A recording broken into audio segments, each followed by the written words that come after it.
Weight loss అవ్వాలి అన్నా diabetes ఉన్న వైట్ రైస్ అస్సలు తినొద్దు అని అంటే నాలాగా అన్నం అంటే ఇష్టం ఉన్న వాళ్ళకి చాలా కష్టం.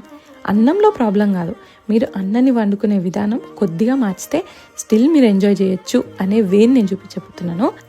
వైట్ రైస్లో quinoa or brown rice add చేసి ఆన్ టాప్ ఆఫ్ ఇట్ ప్రోటీన్ని పెంచుకోవడానికి లేదా ఫైబర్ పెంచుకోవడానికి ప్రోటీన్ అయితే ఎడమామే అని ఒకటి దొరుకుతుంది.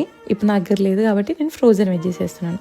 ఏది వేసినా సరే దీన్ని మీరు రెగ్యులర్ రైస్ వండినట్టుగా వండి కొద్దిగా వాటర్ ఎక్కువ వేసి చేసుకున్నారనుకోండి, ఇందులో ఫైబర్ పోర్షన్ ఎక్కువ ఉంటుంది కాబట్టి తక్కువ క్యాలరీస్, గ్లూకోజ్ బాడీలో ఎక్కువ పెరగకుండా ఉండి స్టిల్ మీరు అన్నం తిన్న తృప్తి ఉంటుంది.